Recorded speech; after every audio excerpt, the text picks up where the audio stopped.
Once again, a request to please do remember to either switch off your cell phones or put them on silent mode.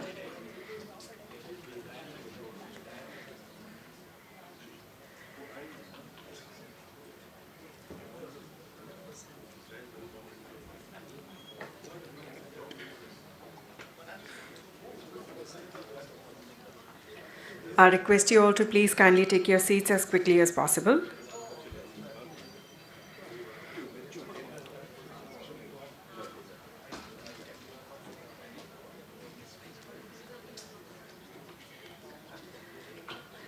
The post-lunch session is entitled Civil-Military Fusion, Catalyzing the Industrial Base and Overcoming Supply Chain Challenges. May I once again request members of the audience who are still standing to please kindly take their seats. This session is all set to be chaired by Shri Haribabu Srivastava, Director General, Technology Management, DRDO.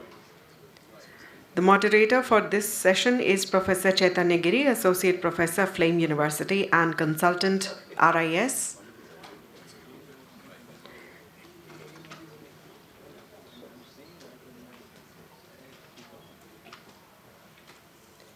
The esteemed speakers for this session will be as follows.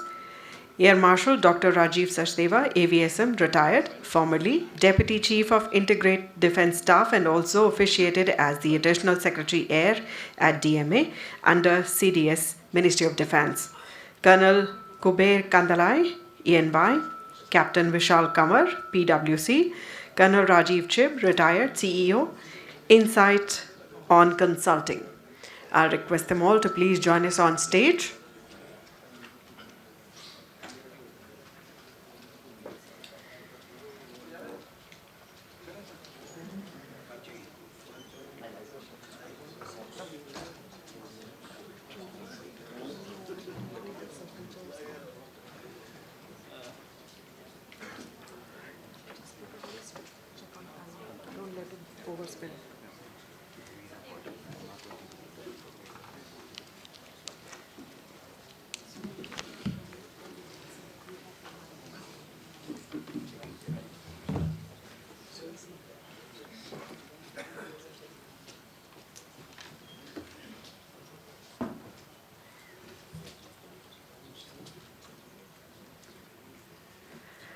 A warm welcome to the esteemed chair and the esteemed panelists of this session. A very warm welcome to you all.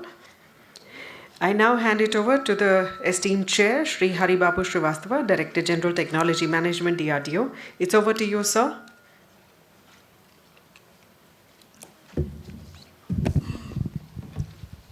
Good afternoon, distinguished participants. The feedback that I got so far that the conference is going on very well. A lot of points have been discussed from technology aspects to user-related aspects to space diplomacy and also space dominance as to how we can dominate the space through technology and the policies. So very nice. We have very eminent panelists here, those who have worked in different fields as users, as technologists, as policy think tanks, advisors. So I'm sure the inputs that we get from today will go a long way in shaping up the technology, shaping up the policies that we can propose to the government. And if that comes through, the whole ecosystem, whether they are the developers, the users, the manufacturers, they will all get benefited. So there are a few points which I thought I'll mention right in the beginning, and then maybe I will invite the panelists to talk about the various aspects that either I have raised or they want to raise themselves. And maybe sometime we can leave to the participants also. So maybe I would request, since there are 4 or 5 speakers, maybe 10 to 15 minutes, and then we leave some time for the audience to make the questions and, in fact, not questions, the suggestions, because all of us are party to this kind of debate that we need to have in the country. One is that if we want to have dominance in any area, we must have our own IP.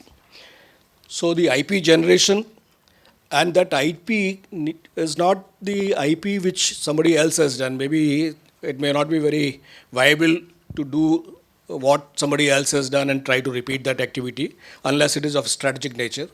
But there are certain unique IPs that we need to create, and how to go about creating that IP, who will do that, who will initiate, who will support, and all those questions. What role in this endeavor, what role academia can play, and what role industry can play, and similarly what role government, policymakers, and government R&D laboratories should play.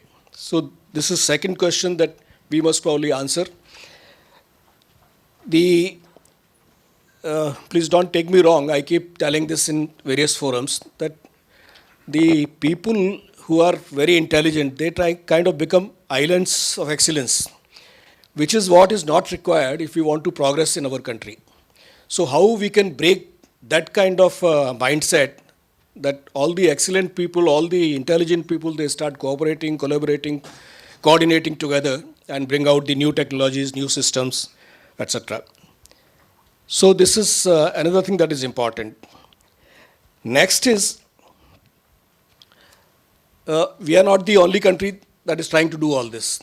There are examples in the West, in the East, and how other countries have been able to do all this. Maybe we can learn some lessons from them. So especially the representatives from PwC and EY, I would request you to also focus on these kind of aspects that can give us some headway or some points to ponder. Whether we need any international collaborations to overcome the technology gaps that we may have. And certainly there could be certain areas where we may not like to do the international collaborations, those we can leave aside. But wherever we can do either to take help from somebody or to help someone else, those kind of collaborations probably also we can look at. Then all this has to be cost effective, because the resources are also limited. I am also not saying not only in terms of money, but in terms of our capabilities, capacities, the number of hands that we work together. All these are also limited in number, because we are talking of very, very high-tech items. We are not talking of low-tech items. So all these capacities, capabilities, funds, all those questions also will be there. So that also needs to be addressed. Added to that is the small industry. If we have to rope in startup ecosystem, the dynamics of startup and the MSMEs, they also need to be assured of certain business. And before this session, I was talking to one of the participants, not only the assured business, also the technology roadmap as to how or where we need our country to go. If that is also clear to the investors, to the industrialists, to the entrepreneurs, they will be able to take the technology in that direction in a shorter time period. And of course, finally, if we come out with certain recommendations altogether, that will be very helpful. Government may take its own time to implement them, do whatever it has to do, but at least this community of the researchers, the entrepreneurs, the policy think tanks, we can start implementing in whatever capacity we have to do that. So these are few questions maybe I thought we can initiate. So who would like to speak first? Should we take, you would like to speak? Okay, so role of academia, how academia can do wonders for all. What we discussed. Thank you, sir. Honorable Chair has just mentioned about the role of IP and how important it is to really kickstart any ecosystem development when it comes to having dominance over the technology that is being developed in any ecosystem or in any country. I'd like to point out to the example of China. So we've always heard this word civil-military integration and civil-military fusion used interchangeably. These are not interchangeable words, at least in the Chinese context. The CMI has been used since the 1980s, especially after the onset of the program 863, which delineated the construction of the space station, the human spaceflight program, the deep ocean exploration program, the semiconductor program in China, and whatnot. It fairly continued up to program the 983 again, and then later when the 1,000 Talents Plan the plan which was exactly to set up new universities, raise the bar of the university output, it was decided then in 2000, early 2000s.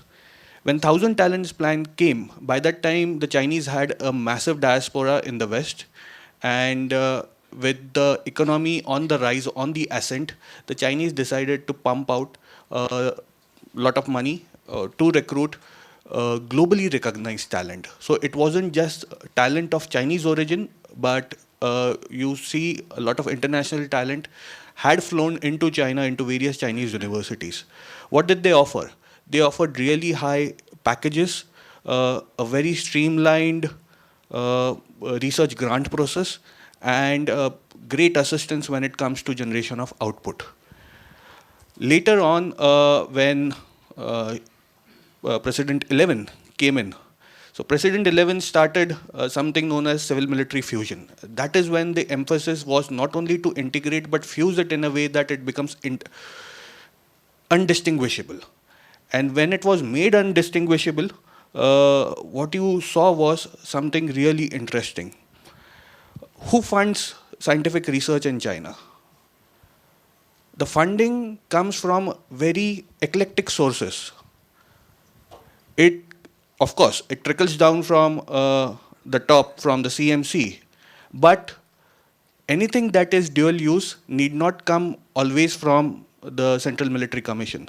Some of the money, or actually a lot of the money now, comes from the local municipal corporations, the local prefectures, the local provinces.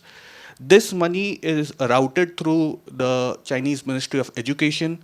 It is routed through the MOST, the Science and Technology Ministry, and a lot of private equity, the so-called private equity. Although there is nothing private in China, it is all quasi-private, but a lot of money is then supplied into the ecosystems. So what you see today in Shenzhen, in Guangzhou, what you see today in Shanghai is not everything that is coming from CMC, the Central Military Commission, but most of it is coming from these many sources. What I'm trying to say is, as I conclude, that when we talk about civil-military fusion, when we talk about dual-use technology, make sure you have to use private equity. Make sure a lot of desi capital is pumped in. It's not that we are short of money or we'll be short of money as the Indian economy grows. What is very important is how do you distinguish between desi capital and Videsi capital when it comes to funding of strategic technologies. So we'll have to, at some point in time, mobilize the stock exchanges. We'll have to mobilize the mutual funds. We'll have to mobilize SME and MSME support from local municipal corporations. I come from Mumbai, as I said in my first intervention day before. Mumbai Municipal Corporation, one of the biggest municipal corporations in Asia. Look at the corpus that they are sitting on. Look at the corpus MCD is sitting on. Can that money be mobilized for supporting startups or research which is happening in universities? Just think about it. So we have to be creative. We can't think of funding in silos.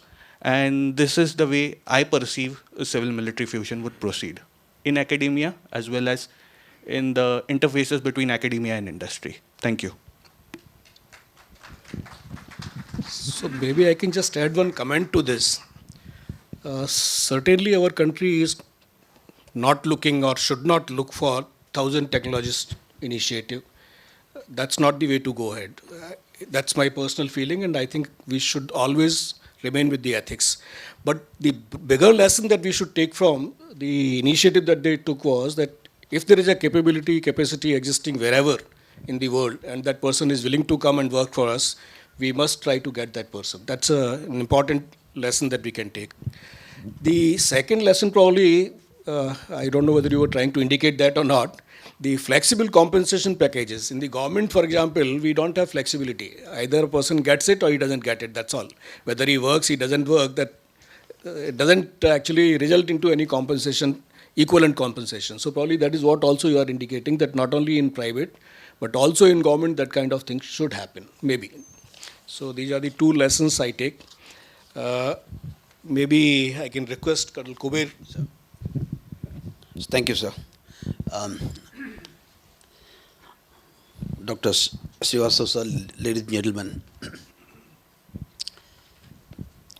when we see space and the type of proliferation that's happening in space and the distances between Earth and the satellites that are there,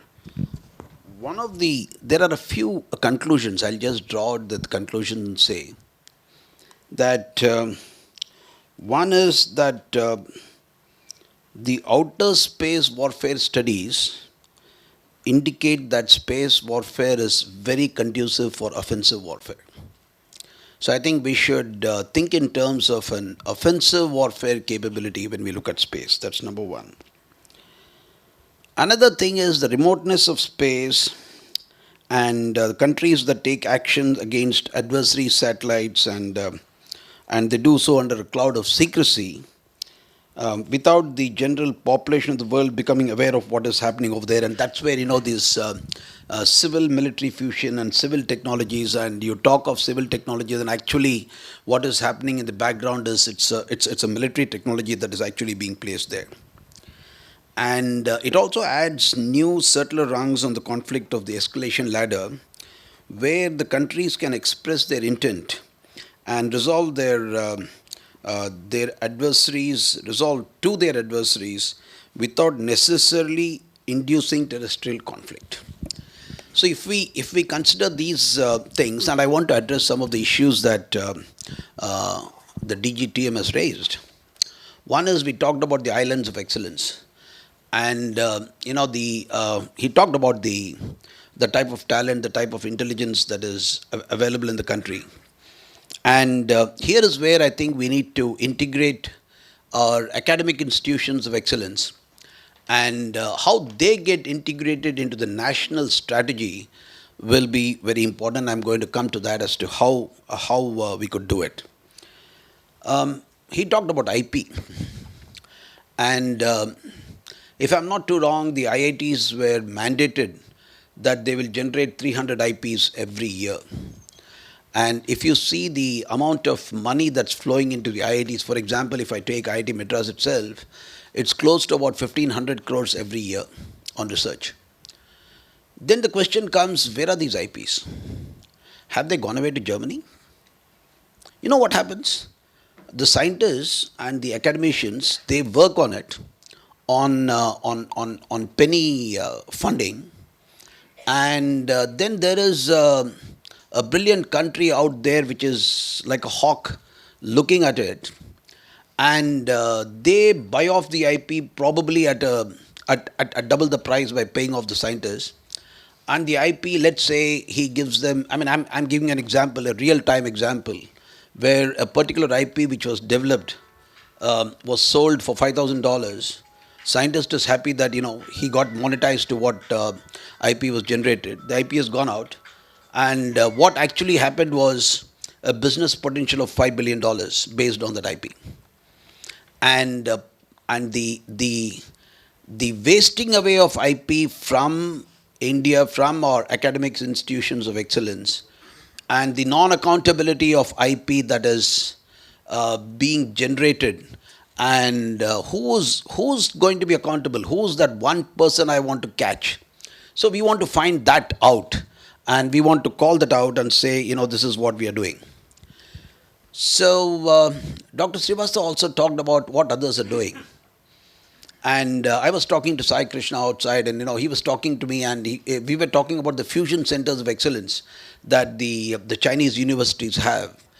And what they do actually is they have their own liaison network, and through that they find out as to what are the requirements of the forces, not necessarily only in China.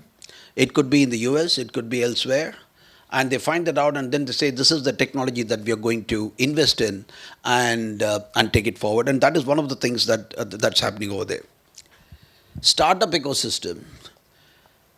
One of the fundamental drawbacks in our startup ecosystem, or the fundamental challenge that our startup ecosystem faces, is of mentoring.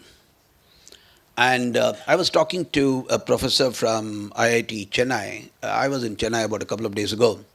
And he was telling me as to how he has mentored about more than about 100 odd companies. And he's on the board of on board with us. And there are a couple of such academicians that we have taken on board with us. And what we do is we mentor these companies and we make them profitable within 2 years. And that's exactly what this professor does. And I think we need to invest a little more on mentoring. And this mentoring will happen suo motu, pro bono, and also in a very aggressive manner. And then we have to take it forward. Now, when we talk of civil military fusion, there are a number of aspects that we can talk about, because the systems, the technologies in strategic sectors are almost synergistic. It can be applied one onto the other. And here is where I want to bring out the success of two beautiful schemes that we have in the Ministry of Defence. One is the IDEX and the second is the TDF. The way TDF was concept visualized and implemented by DRDO, today we have more than about 60 odd companies who are the awardees on the TDF. We have got already about 2 or 3 which are successfully completed. And you generate a lot of IP. If you see, that one company which I saw, which made those boilers, and now that's going to be replaced on all the ships in the Indian Navy. So that's going to be a very huge thing that's happening over there. So here comes the question. The question is, can the armed forces share confidential information with the industry? And do they want to share, number one? And what are their misgivings in sharing this information? Obviously, any armed force of anywhere in the world, and especially the Indian Armed Forces, would not like to share a confidential information with anyone and everyone who comes in front of them. So the question is, do we have a mechanism? Can we have a mechanism like they have in the US? Like if you see the companies between, I'm just taking an example, Raytheon or General Atomics or Northrop Grumman. They just share confidential information with these people and say, I want you to, like for example, the E3 Hawk, the Global Compass, which started sometime in 83. And today, I think if I'm not too wrong, it is L3. L3 has been given to develop the next generation E3. For the while South Korea has already taken up a step in developing their own on the Dassault Falcon 2000. So, how do we share information? And here is my suggestion. One is this whole concept of industrial licensing. When we see industrial licensing and you see the security manual that's attached to the industrial licensing and the type of security that the companies need to put in, both physical and cyber and information security, I think that could be one platform wherein we say, okay, all companies that have this industrial licensing could probably be the ones with whom the Indian Armed Forces can share information directly. Confidential information, futuristic information. Second is, all our academic institutions of excellence. So I was interacting with IIT Madras, I was interacting with Dr. MGR University, I was interacting with Anna University. So they say we have scientists, we have got academicians, they want to work on, but we don't know what to work on. And by the time we get the requirement or we get a challenge, probably it is a little late, and it's a little late in the day, and you're given a time frame of 1 year, 2 years, and you come out with what you can. So, can we bring these universities under the Indian Official Secrets Act, or a cell within the universities under the Indian Official Secrets Act, and the armed forces should share the prospective plans with them. We want to know what's happening next 5 years. You can't just send out an RFP and say, I want buy Indian IDDM. Is it possible? All that you ask at the end of the day as a procurement executive, all that you're asking the industry to do is to give a certificate that I'm not using Chinese and I'm not doing this and I have 50% indigenous content. I don't know if we have a mechanism to do that, but yes, if we can integrate this and bring this ecosystem in order, I think that's where where we can comfortably share information, make people accountable, create those patents. If there is a mandate given by the Prime Minister that every IIT should do 300 patents, where are those 300 patents? And how they are being used, and what is the outcome. So we need an outcome based, and therefore the DG also talked about the technology roadmap, and this technology roadmap, which is what you see outside is pretty superficial, and if DRDO has to share a real roadmap with the industry or with the academia, I think we need to put the Indian Official Secrets Act in place, get them into the grid of national security, and I think that's the way to move forward. I'll take a pause here, sir, and we can see how to vote. Thank you very much. Large number of points made, and all very well made. Just 2 or 3 additions I can do, or maybe I can inform the participants. One is this roadmap. And as you said very clearly, because of the secrecies attached in some portion of it, not all, it is very difficult to put everything on internet and for everyone to see. But what we have done in DRDO in very recent past is that we have, as we perceive, because many things we also may not know, as we perceive the technology requirements for future, we have worked out a roadmap. We have taken out the confidential part, and the non-confidential part we will be putting up on our website. So it will come, there are some security clearances to be taken. We will put up that.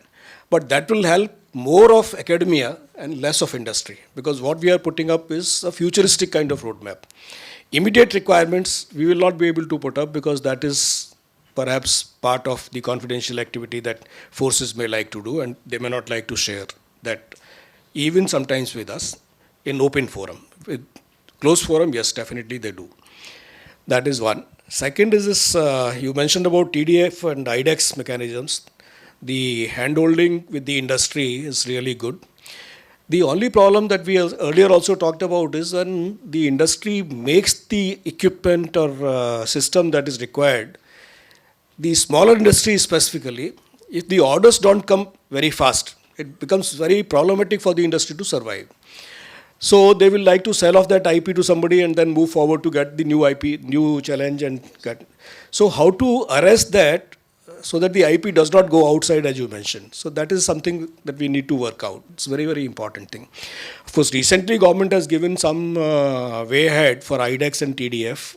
The DAP has been modified, that fast procurement can be done, but that is again for a limited quantity. For a larger quantity, still there's a way ahead to be found. Anyway, may I now request Air Marshal Rajiv Sachdeva to come in. Can I take the stage? I'll have to read some documents.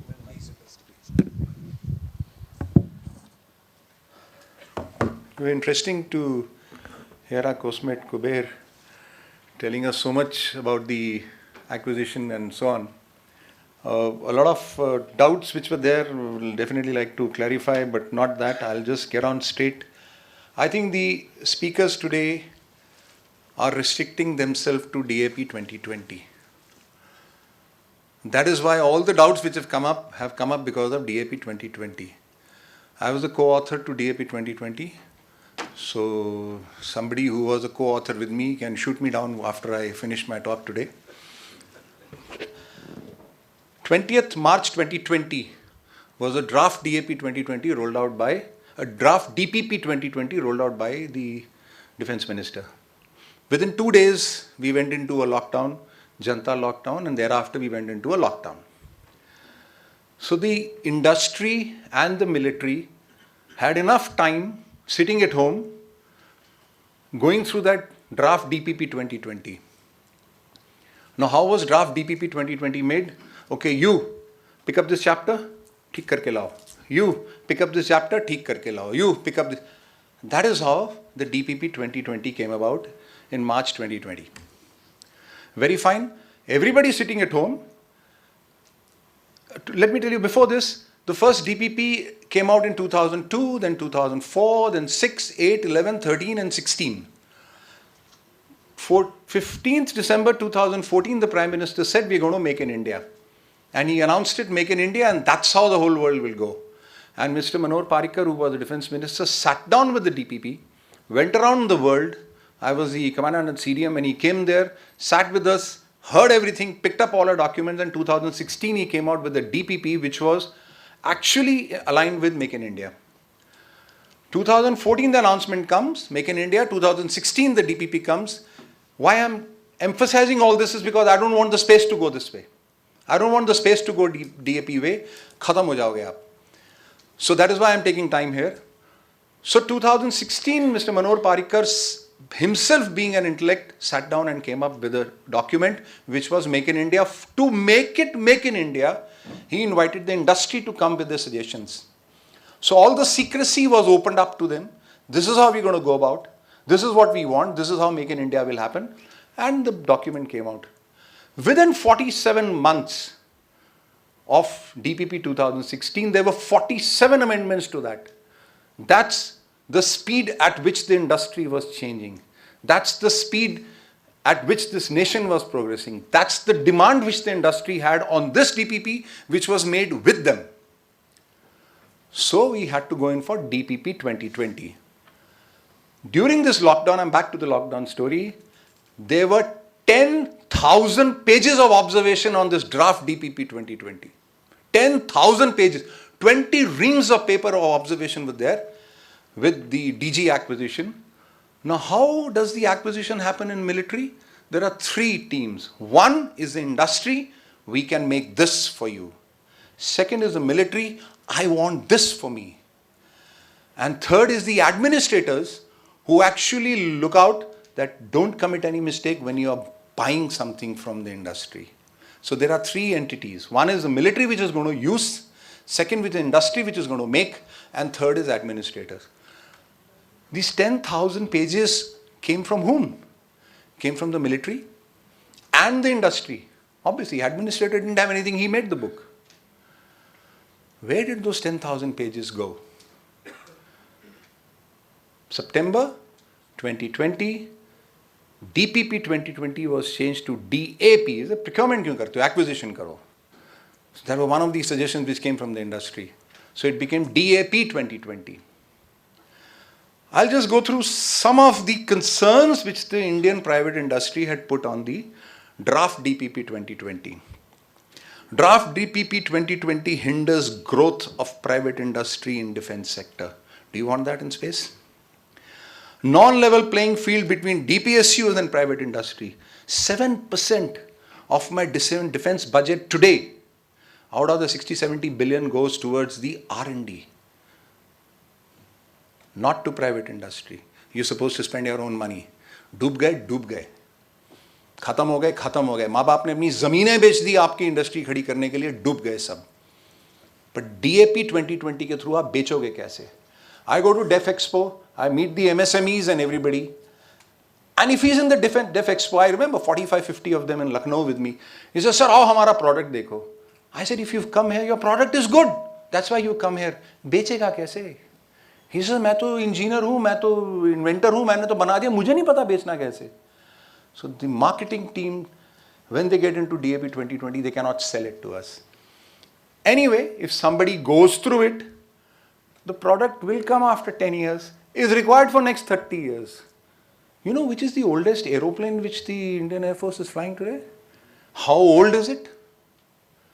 65 years. 15 साल में गाड़ी निकाल के दिखाओ दिल्ली में बाहर.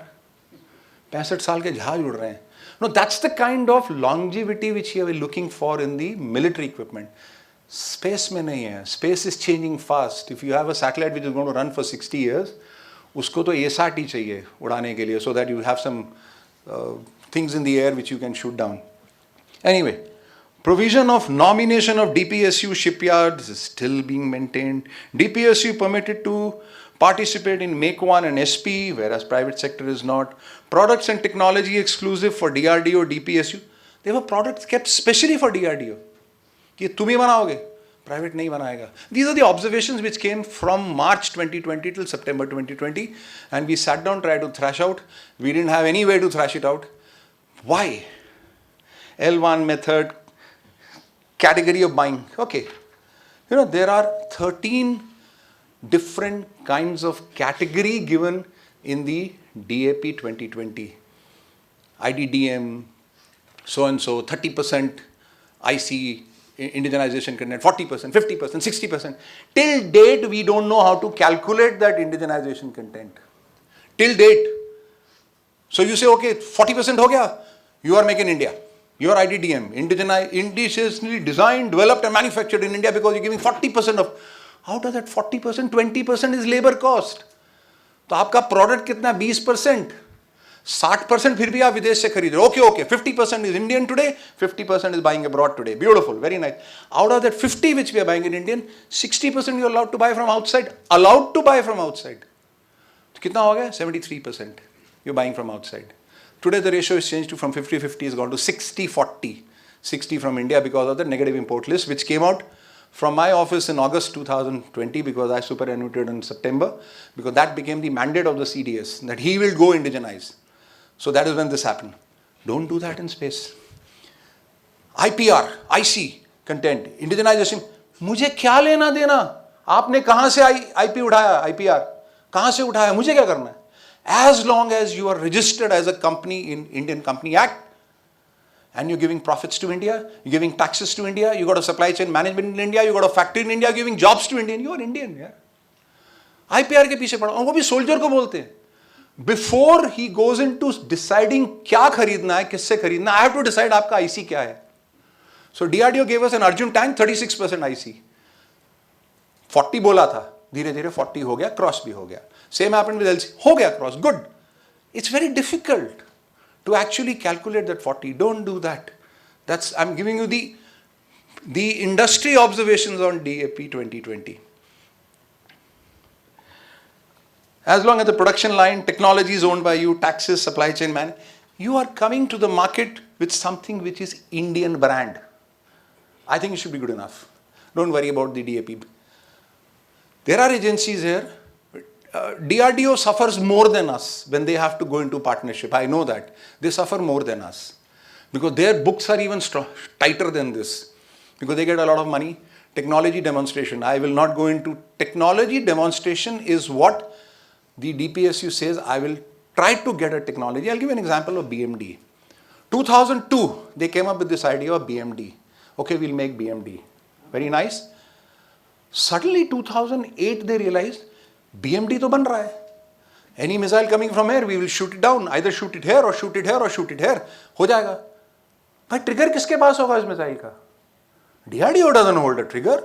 Private industry doesn't hold a trigger. So who will hold the trigger? Oh, military will hold the trigger. So let's get the military on board. 2008, the military comes on board. Now the military is, oh, ये क्या बना रहे हो?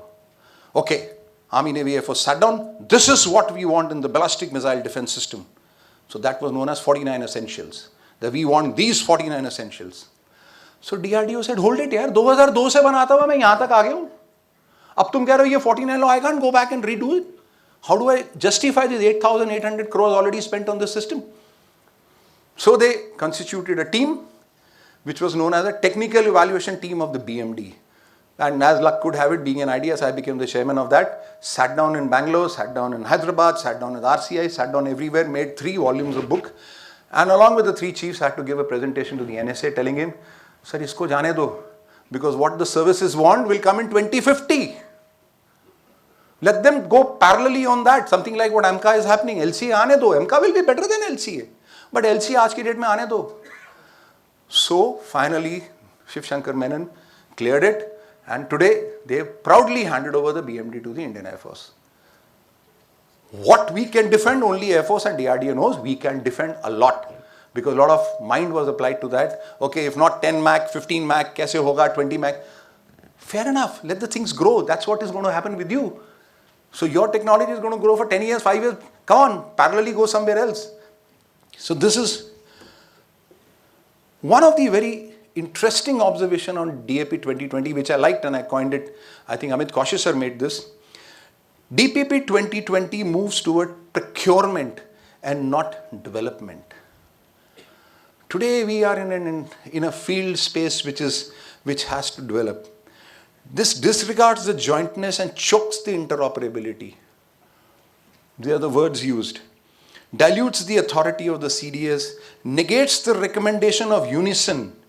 You know, Prime Minister on 15th August 19 said that we have to work in unison. You cannot work in isolation. So, there was an LTI-PP written way back in 2012, valid for 15 years. We have still got 4 years of that to go. This is a thing which the chair mentioned. I'm just giving you clarity on that. And Kuber, for you also.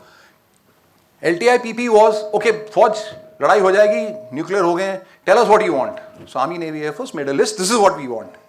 We added up that list and we found that this kind of money is not available.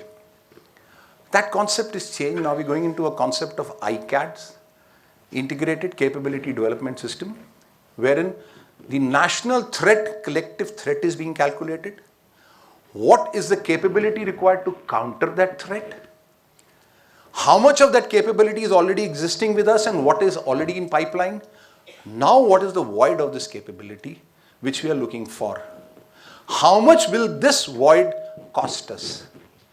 So this particular game plan is already on under the CDS, and let me tell you, it will be shared with the industry, because without your intervention it cannot happen. The negative import list or the positive indigenization list, because negative word didn't look so well, so we changed it to positive indigenization list. This is what we want in next 10 years. This is what the industry can make, and this is what we've been buying from these 21-30 countries from abroad. Now we don't have to buy. Madam Sitaraman goes to Indonesia and she finds an excellent bulletproof jacket shown to her which was made in India. And we were buying our bulletproof jackets from Israel. So this disconnect will go away once you and I, and you and I mean you and I means I'm using for the military, and you all will sit together. For the capability building, there will be ownership. Who's to do what jobs, so that the whole capability goes like that. And definitely you will have a role. Quote for you and for those who are going to do the procurement for defense, there is 104 weeks given in the DAP 2020 for processing a case to AON. After the RFI is floated, that means RFI means you have given your request for information after due diligence in the service headquarters for last 2 to 3 years. Okay, this is what I want, put it in the market. Like what has gone for the MTA recently. Put it in the market. From that day, you require 104 weeks for this file to move everywhere. And we have never done it in 104 weeks. We've even gone to 400, 500, 600 weeks. Exactly what will happen with satellites. Satellite bana diya, bhej diya, and we're still struggling with it. So be very careful when you're going into this. We need a systems approach to the entire acquisition for space. It has to be time bound by so-and-so date, so-and-so capability in space required, work backwards. You cannot go forward and see kab aayega. Okay, any file. It has to go backwards in the capability form. That was the concerns which they had. And I have a big list of observations which Mr. Amit Cautious gave on the DPP 2020. And I've just tried to put it in small this thing. But let me assure the industry that the new system of the ICADS, when it rolls out, because I had finished first 2 steps. Parallelly, one step was going for intelligence. The other step was going on for the capability requirement. So once that is done, it cannot happen without you. It will definitely happen with the share being given to the industry. Yes, you will have to play your thing. Otherwise, DRDO, why? Because 1954 onwards, DRDO has been in this field. We trust them. They have delivered. And today we actually lean on them. So how do we shift the lean from them to you is something like what ISRO and is now let go small things. I mean, DRDO, ye choti cheezein humko nahi ghusna hai isme, tum banao. Once the DRDO says that, that's when the industry will get up. And very soon DRDO is going to do that, because even the IPR which they sell to you if you become their partner, they sell it to you for 1 rupee because they got the money to actually design it. They've done the research. Now, usko kya bechna hai? वो तो already पैसा मिला था सरकार से. So they sell it to you for 1 rupee. So you have to actually connect with the DRDO and the ISRO and the military. And I think the ecosystem is working towards that. So don't worry, things will move well. With that, I rest my case, sir. Thank you.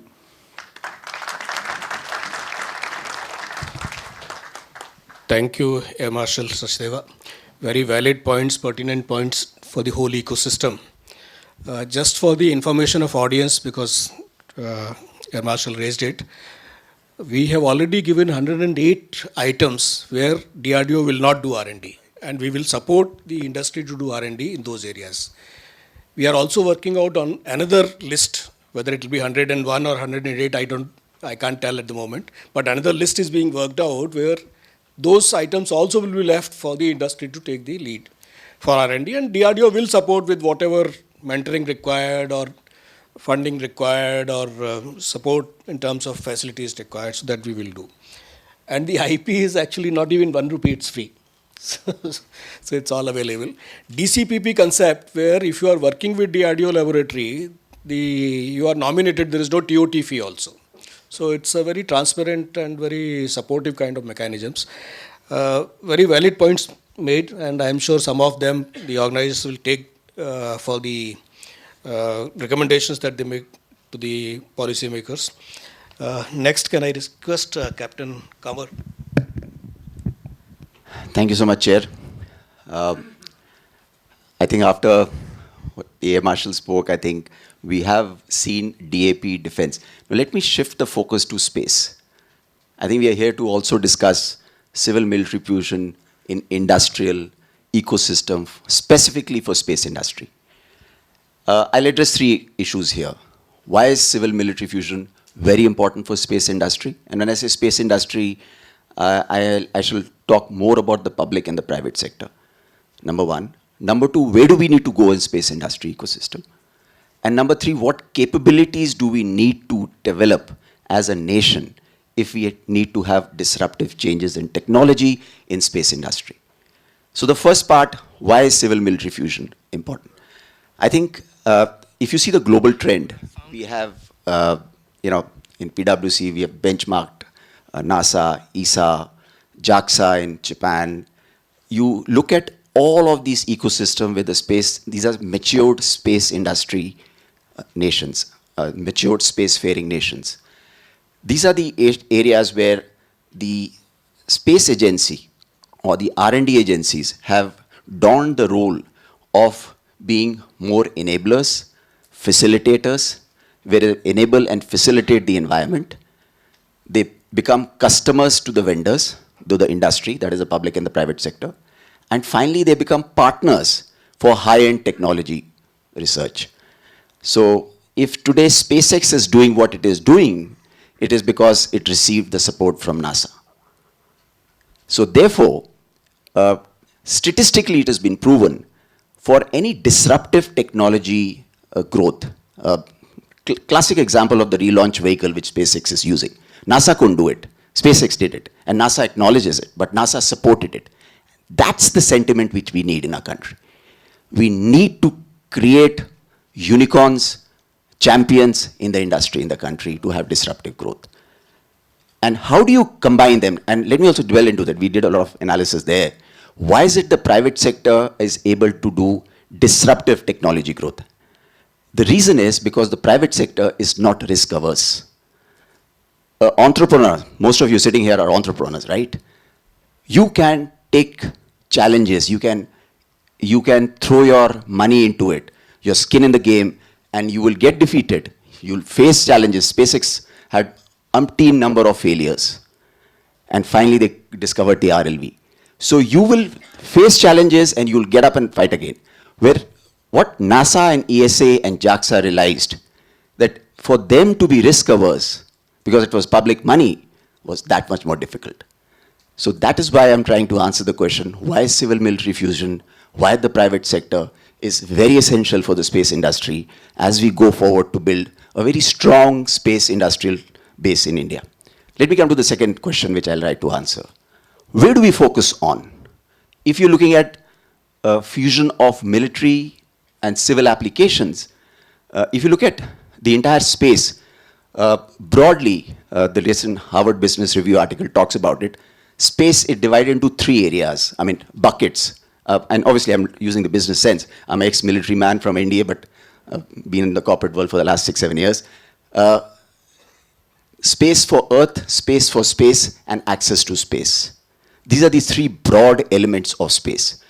When you say access to space, it is about launch vehicles, satellites in the space, spaceports, launch pads, which are putting assets in the space.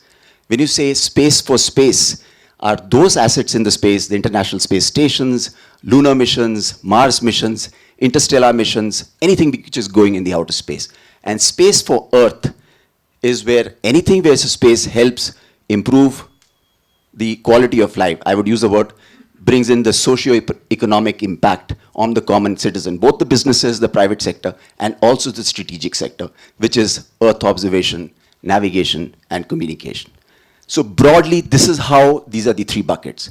Now, where do I see a huge synergy between military and civil? I see a huge synergy between military and civil in space for Earth, where military application for Earth observation, for communication and navigation are equally applicable. Almost, I would dare say if there is any technology which is not applicable as much as it is in military as it is in civil. If you say Earth observation is for panchromatic images, multispectral images important for satellite imagery in the military, a similar thing is important for precision-based agriculture, for improving crop productivity in the agriculture sector, for insurance, banking, for infrastructure. They're close to about 16 sectors which get impacted by space in a big way. So that is where there is a huge synergy. And that is the question I'm posing is, how do we bring in synergy where there are similar technologies, dual-use technologies in space for Earth? Space for space is more strategic in nature because you're talking of space stations, you're talking of space for defense, ASATs, etc. That's more strategic, and that's where the military would have to take the lead. And access to space, gentlemen, a launch vehicle is a transporter. It's a truck moving goods from place A to B. Place A is the Earth, B is the space. So access to space is, again, huge similarities. At the end of the day, these are launch vehicles and satellites, and satellites need to be considered as critical infrastructure.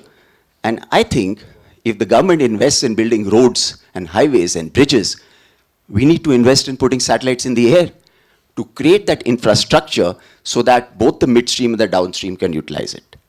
Now, having given you this broad view, I'm not diving deeper. Obviously, we can go into all the aspects of space situational awareness, in-orbit economy, etc., but I think paucity of time presents itself.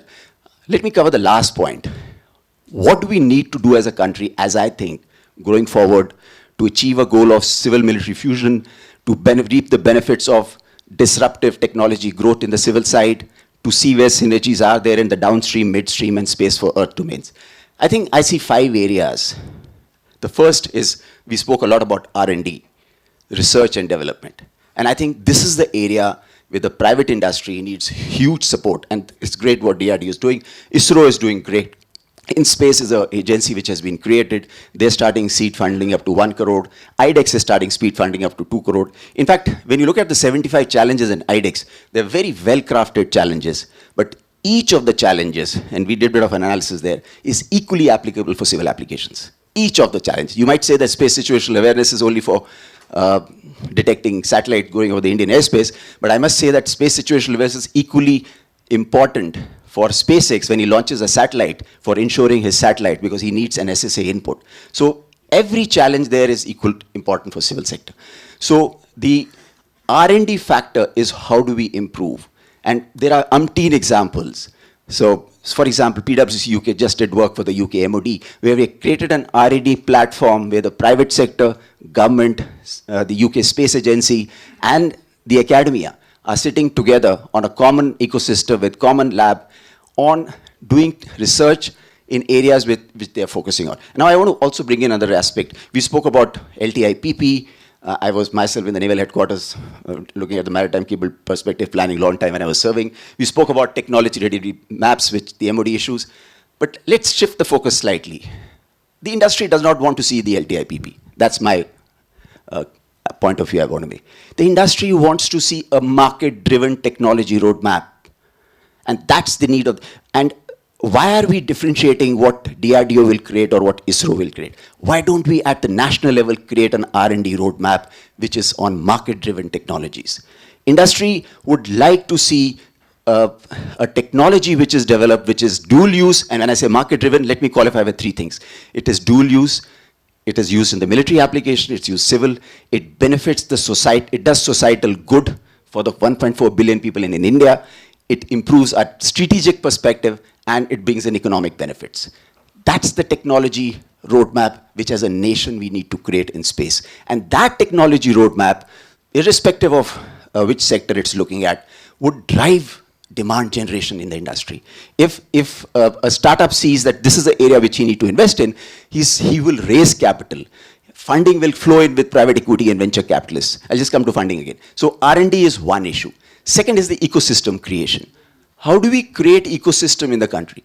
And I would like to suggest that if we have two defense industrial corridors in Tamil Nadu and UP, why can't we have two space clusters co-located or adjacent? There could be many more, but there are synergies with aerospace sector in space, and we could think of. When we look at ecosystem creation, we are also thinking of that ecosystem. So as some of you are aware, there is a space port coming near Tuticorin in a place called Kulshrepatnam in Tamil Nadu. We are looking at a small satellite launch vehicle spaceport. If that launch vehicle spaceport can be created in an end-to-end ecosystem for across the entire value chain, which is upstream, midstream, and downstream of space, that is what we need to go for.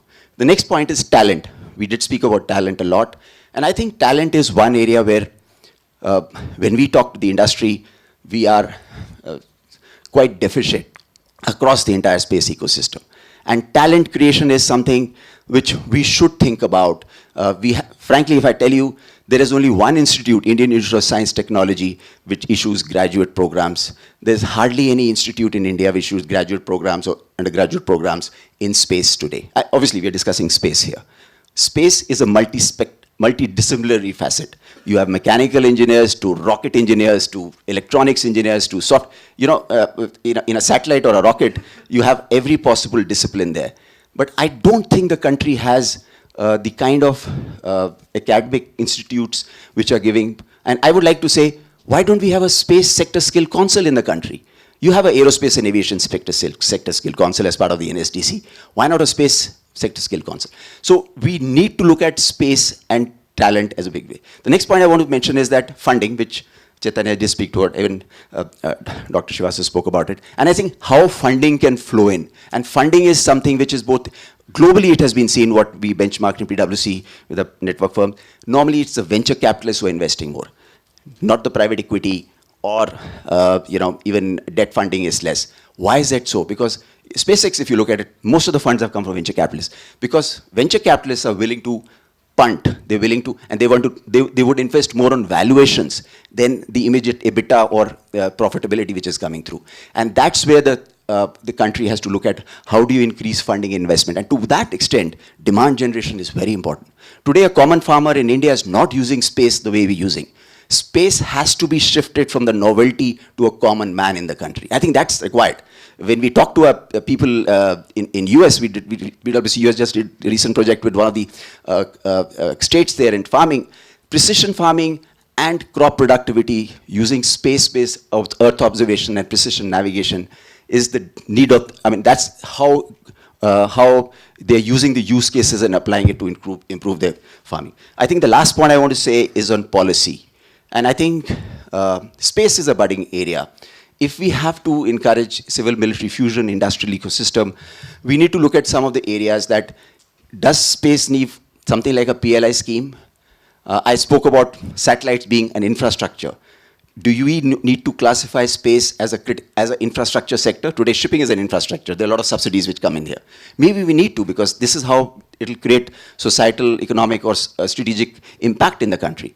And lastly, do we need to look at some tax benefits in R&D? There were tax benefits across various areas in R&D, but specifically for space sector, because unless we focus on R&D, how do we generate the engine? So these are some of the thoughts I have about Why civil military fusion?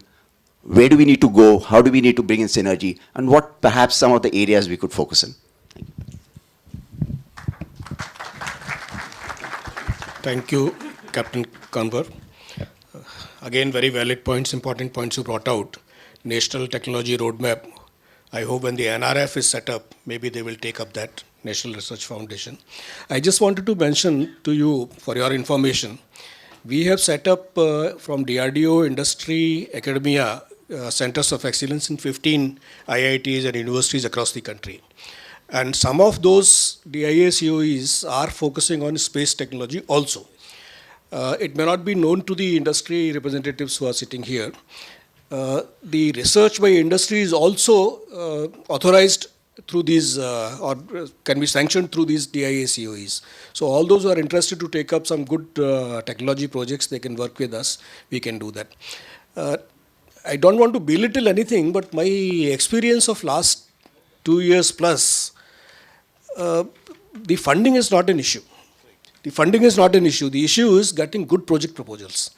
So if there is a demand-driven or there is a disruptive technology-driven proposals, we will be very happy to take them forward. Please come forward. We will work together. We will provide all the facilities, all the funding, whatever is required, and of course following the government procedures that anyway we have to do. May I now request Colonel Rajiv Chib to.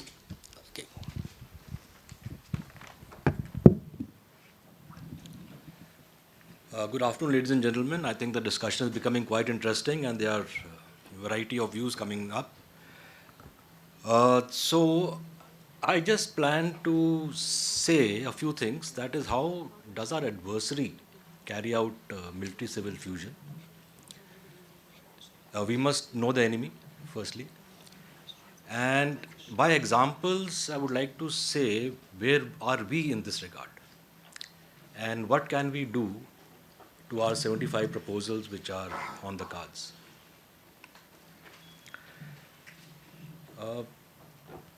Now before, as far as China was concerned, the MCI after 2014 became a bit important for them because it became a national slogan.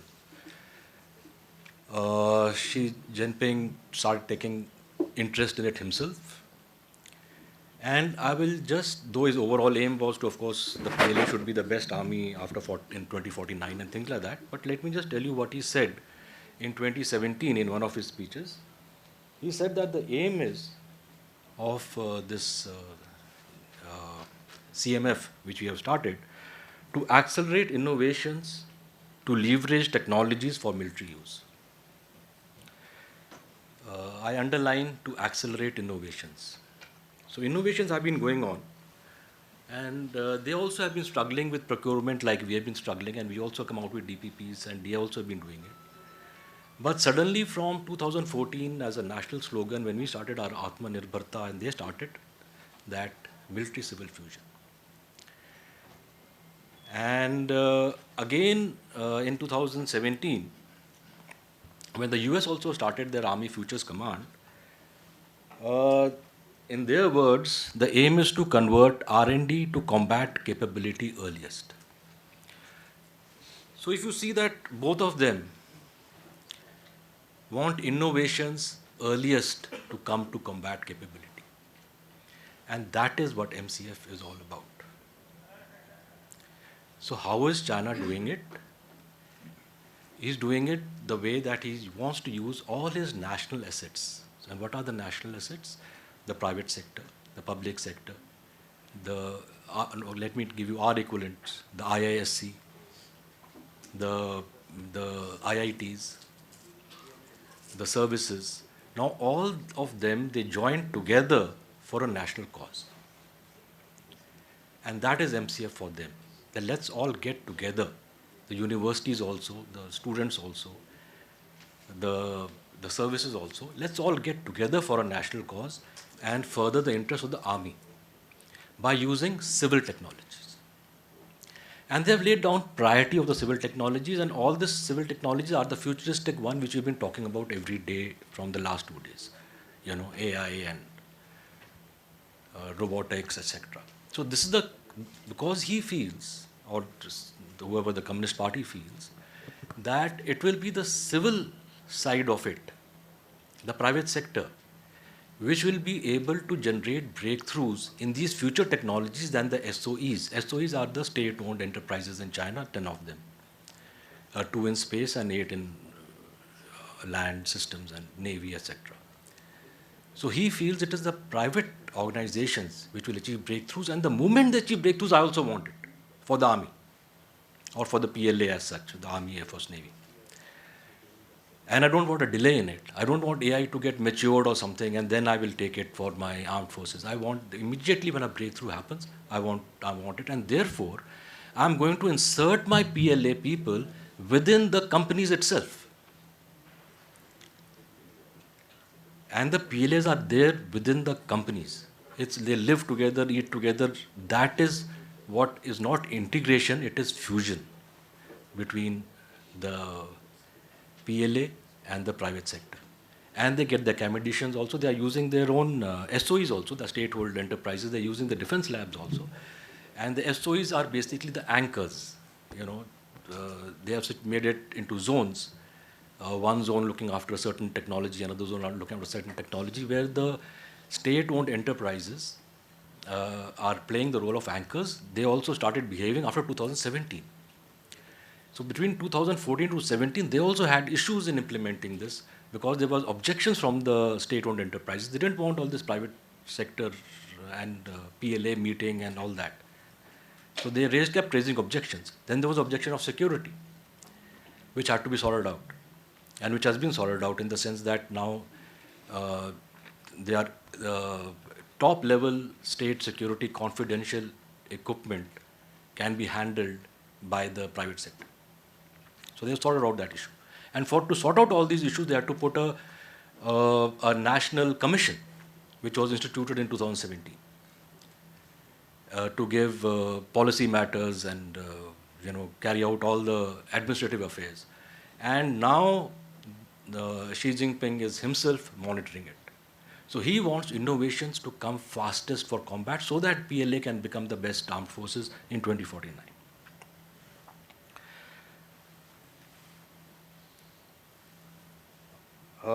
So if you see companies like ZTE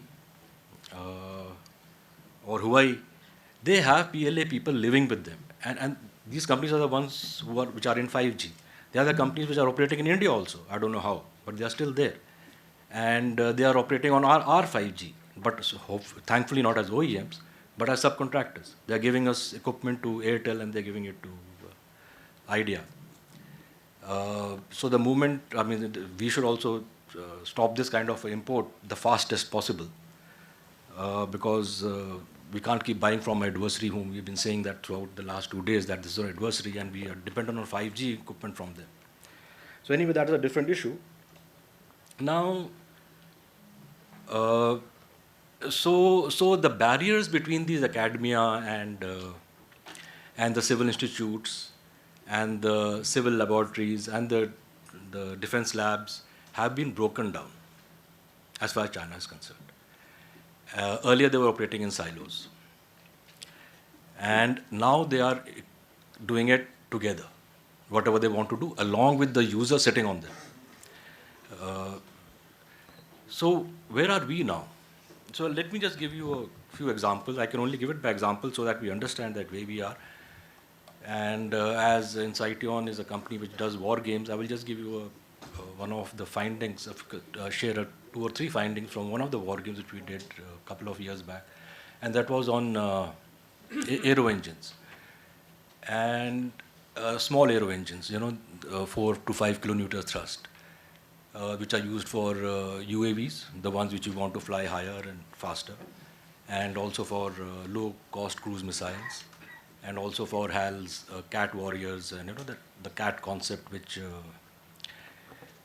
HAL has come out with, which will accompany the planes after 7-8 years. So the thing was, we said, isn't the capability there? So like the space guys, we are saying capability is there. The capability was very much proved to be there in the war game with the private sector. The academia felt that they are not being consulted. They said, of course, that we have these centers of excellence in Bombay, IIT, and all that, but still, we are not getting the projects that we want. We are not getting bulk projects. We can do research. We can help. The IISc also said the same thing. The CSIR also said the same thing. So these projects, so everybody's working in a silo, and everybody is trying to make a small engine. You know, like GTRE is trying to make one, and RCI is making one, and NAL is making one, HAL is making 2 of them, and private sector is making 3 or 4 of them, various companies, and each one is having their own breakthroughs, but no one is sharing this with each other. And that is why it is going on taking time. And it has taken last 10 years, it will take another 10 years. So therefore, the people who participate in the war game, they discussed various models, PPP model, this model, that model, but an SPV model also, special purpose vehicle model.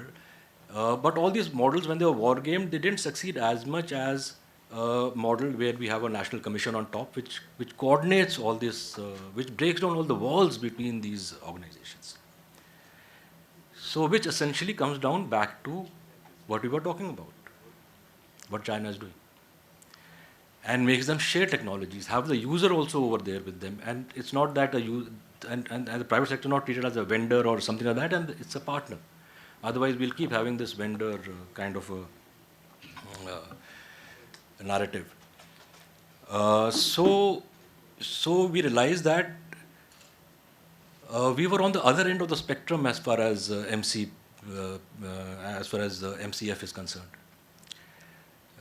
Whatever the opposite of MCF, in fact, we are there. And these findings were taken very well by Chairman DRDO and the Department of Defense Production and all. So things are happening. But that is where we stand. But on the other hand, let me give you a couple of more examples on the other side. Yesterday I was reading an article on the net that we have made a RT round with the Ramjet engine, and we got a capability of going to a range of 80 kilometers. Now, this capability is world class. It's a breakthrough. It's not a national breakthrough, it's a global breakthrough. And I was wondering how the hell has this happened all of a sudden, because what we were aware of is that there is Boeing and Nammo, which are trying to coordinate for the last 3 years, trying to achieve this only. And their trials, they have been undergoing these trials. But this was done through the Army Technology Board, and the user sat there, the RT Directorate, and also the RT School, with the IIT Chennai, and a couple of private sector companies. And within 2 to 3 years, we have achieved a global breakthrough. So in a very minute way, we have achieved what MCF is all about, military-civil fusion is all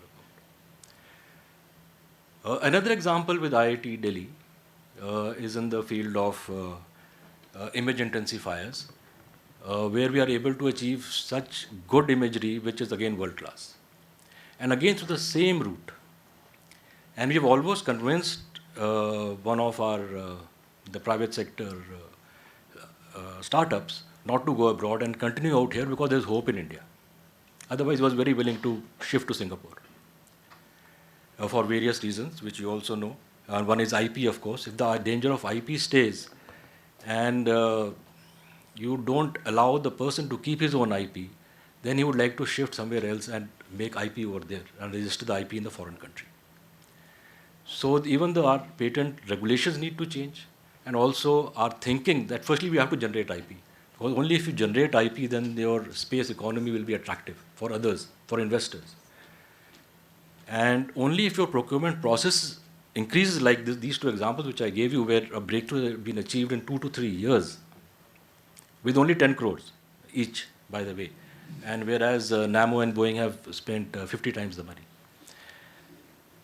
As such, breakthroughs have been achieved because the guy knew that the order is going to come to me, and it was not an L1 or a thing like that. It was through this Army Technology Board route, and it's all on the net, and you guys can have a look at it. So we have to realize now, is MCF a good thing? I've been seeing on the slides the last 2 days that we should all have fusion. Military-civil fusion is a good thing. So if we agree to that, then space must go the military-civil fusion way. So what have we done? We have put some projects in Make-1, we have put some projects in Make-2, and we have put some in IDEX. Are these going to achieve military-civil fusion? If we are keen to have it. I think I'll leave it at that for the time being.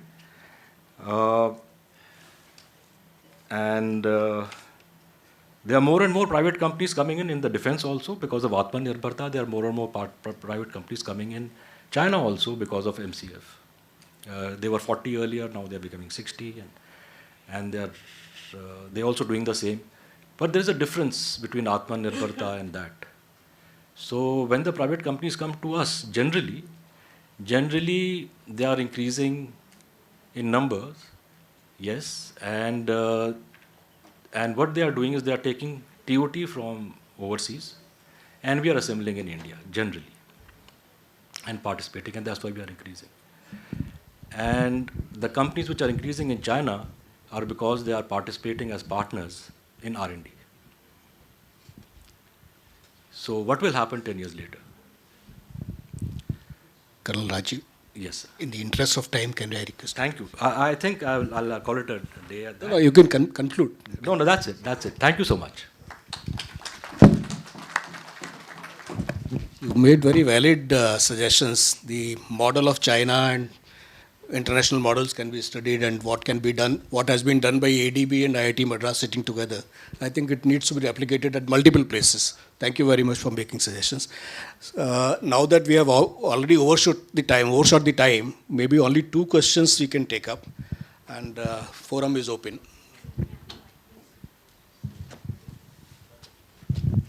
As I said earlier, these are not questions, these are your suggestions.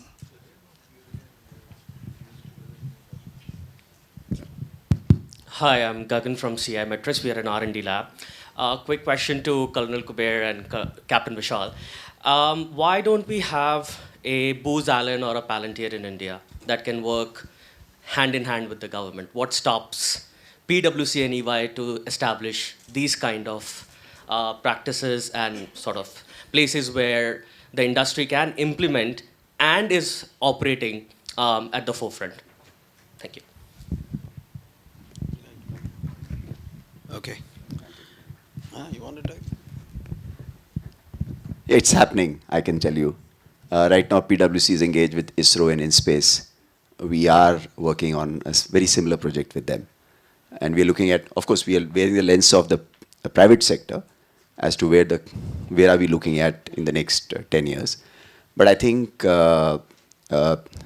it is more important to see the larger picture, and the nation should look at what should be a strategy. If you look at each of these spacefaring nations, which is Australia, of course, Australia has just created a outlook. They created a private space sector strategy in 2016-17. Terry is here. I think he's left. And then they created a strategy, a holistic strategy which included a defense. Similarly, the US Space Command or UK Space Strategy. Somehow I feel that there needs to be more coming together of the private, the civil application and the military more here, and a holistic outlook created. Completely agree with you that point. Yeah. So I'll just give my viewpoint. My personal view is it's not up to consulting companies to sort of do this. This is a national mission. And I think your point is very, very large at the national level. And at the national level, like I said, I'm not very excited by funding a company with 5 crores, 10 crores, 15 crores, 20 crores to develop a technology. And there is no AON on the other side, like, the DG brought out. And, it goes waste. That fellow is waiting for an order. I would rather say, let us introduce a make two concept over here and just say, you have this concept of sharing confidential information with your industry, with your academia, with your research labs, get them into the, the secrecy of the nation, that is the Official Secrets Act, and tell them next 5 years, this is what I want you to do.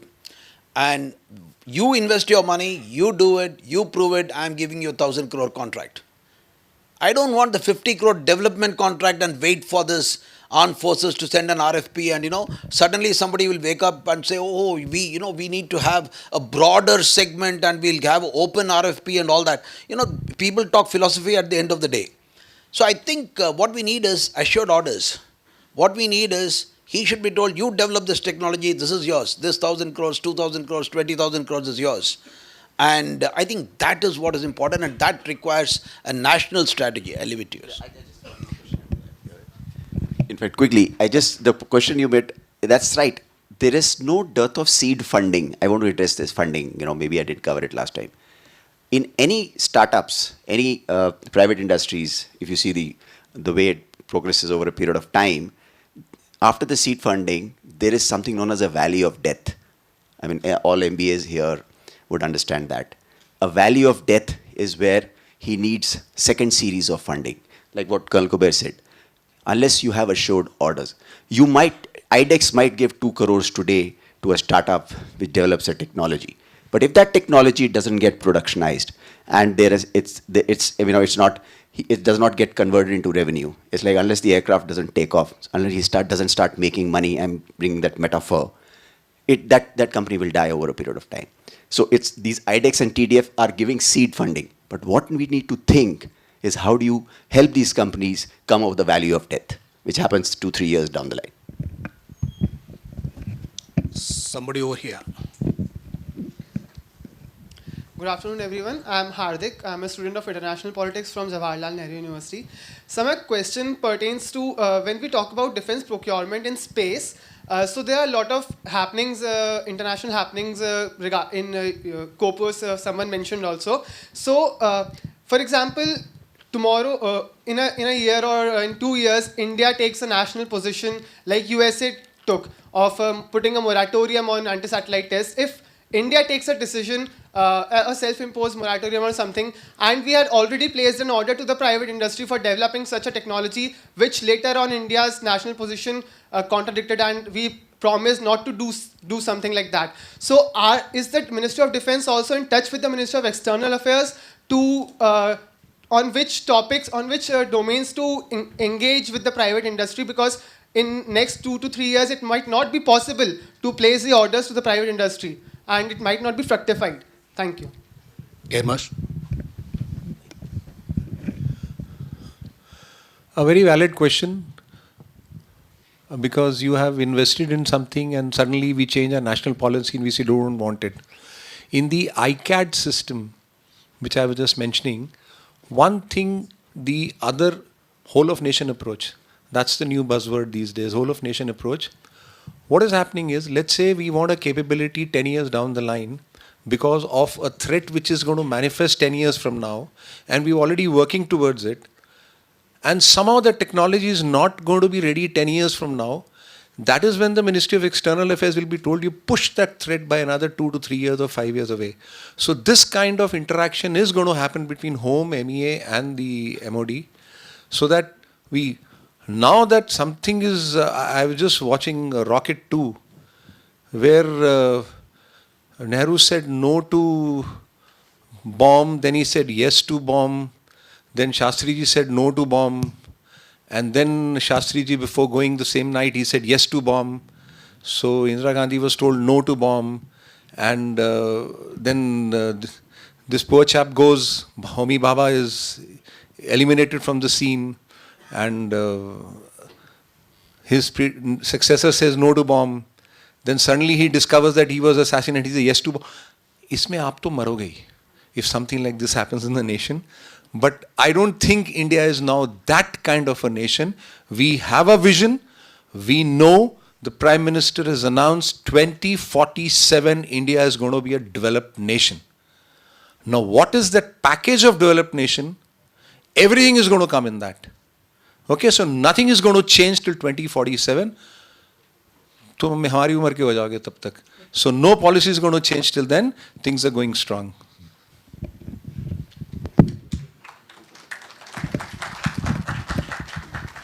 Very nice answer. I think you are convinced.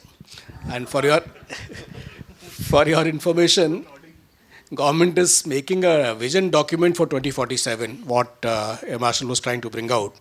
That will give the clear contours of where we want to go. So hopefully there will be no confusion, as it was happening earlier, yes and no and yes.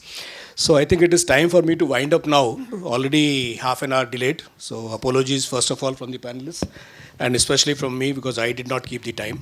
That is one. So few points that have come out very clearly is, one is that we should work out the priority of the capability enhancement. What kind of capabilities we want, that must be told to everyone. There should be clear-cut roadmap that should be known to everyone. We should be able to bring in the spin-in and spin-off technologies. Then only the civil-military fusion can happen. So what military requires will also be required by the civil sector. So we should be able to bring out that. Next is faster decision-making. If the decision-making happens fast, maybe the IP will still remain within the country. Nothing will happen. Nothing adverse will happen. The funding, as was brought out by co-panelists, is not a problem. The risk management is a problem in government especially. So I think we need to work and we need to make suggestion from this body to the government as to how to manage the risk, especially if it is a government funding. The finance is totally averse to risk today in the government. How that can be taken up, that can be worked out, that I think. And one suggestion is one chapter in GFR on R&D funding. If that can be brought in, I think that will solve a lot of problems. The next is the international models probably can be studied. Chinese model was brought out by Colonel Chib. There is another Israeli model also existing where civil and military works together very closely. There could be other models as well in US, in UK, France, etc. I think we can make a comparative study of all of them and can suggest some way ahead. And finally, one or two things which we did not touch up. One was, as you brought out, as Colonel Kuber brought out, the offensive capabilities. I think this is not the forum to talk about them. I am sure something must be happening, which I will leave it to the people who are supposed to know. Next is the safety and security of our assets in the space. So that should also be somewhere talked about. And I'm sure a lot of people will be willing to work in all these areas. So thank you, ladies and gentlemen. You have been very patient listener. And more than 1.5 hours is immediately after the lunch. So that's a very important time. Thank you so much.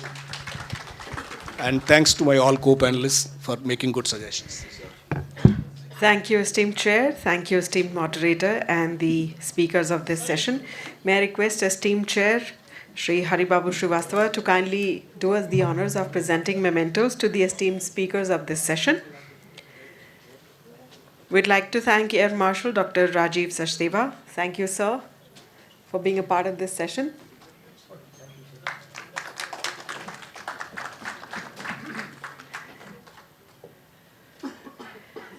We thank Colonel Kuber Kandalai.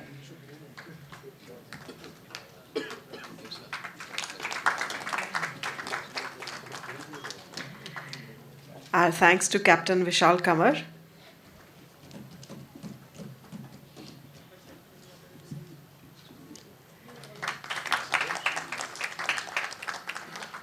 Our thanks to Colonel Rajiv Chib.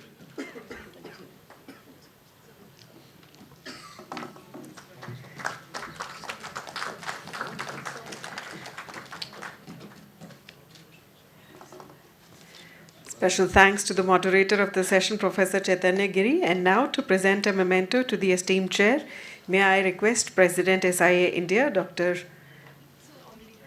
Rao, to please join us on stage.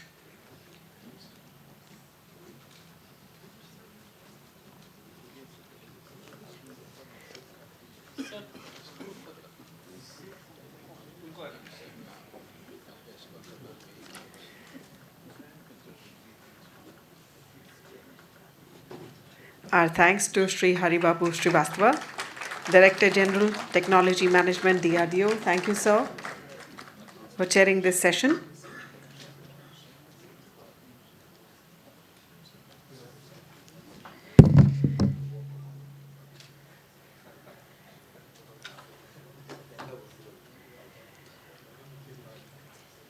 So, ladies and gentlemen, with that, we take a quick tea break. And by quick, I mean just about 10 minutes of a tea break. I'm sure you'll all be able to manage that.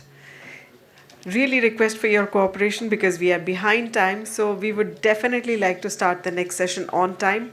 Please make sure that you're back here in time. We will like to start the next session at 3:50.